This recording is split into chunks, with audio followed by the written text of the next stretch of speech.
हीरा music present गाय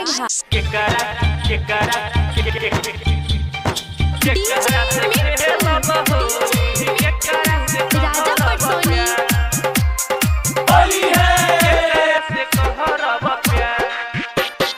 होलिया में छोड़ के रानी चल गई ससुराल।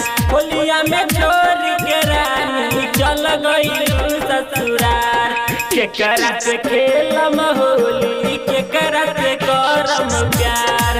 केकरा से खेलम होली केकरा से करम प्यार। केकरा से खेलब होली केकरा से कहरब प्यार। होलिया में छोड़ के रानी चल गई ससुराल।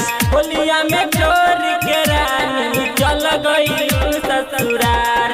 केकरा से खेलम होली केकरा से करम प्यार। केकरा से खेलम होली केकरा से करम प्यार। केकरा से खेलब होली केकरा से कहरब प्यार। मिठू डीजे मिठू राजा पटसोनी।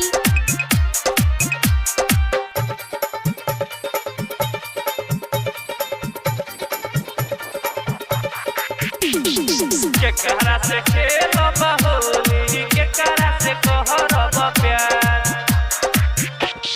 गौवा में जियम कैसे बानी हम अकेला। पानी हम अकेला हो पानी हम अकेला। केकरा से खेलम हम रंग वाला खेला। रंग वाला खेला हो रंग वाला खेला। कैसे के जिया मेरा नी करतनी हम पे विचार। कैसे के जिया मेरा नी करतनी हम पे विचार। केकरा से खेलम होली केकरा से करम प्यार। केकरा से खेलम होली केकरा से करम प्यार। केकरा से खेलब होली केकरा से कहरब प्यार। मिठू डीजे मिठू राजा पटसोनी।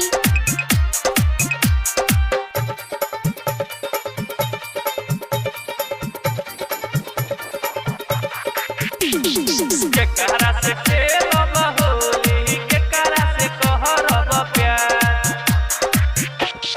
धीरज लोग के बात नहीं मनलू। बात नहीं मनलू हो बात नहीं मनलू। जय दीवान के साथ चल गईलू। साथ चल गईली हो साथ चल गईली। देखत में जिंदगी रानी भइल बाटे हमरो बेकार। देखत में जिंदगी रानी भइल बाटे हमरो बेकार। केकरा से खेलम होली केकरा से करम प्यार।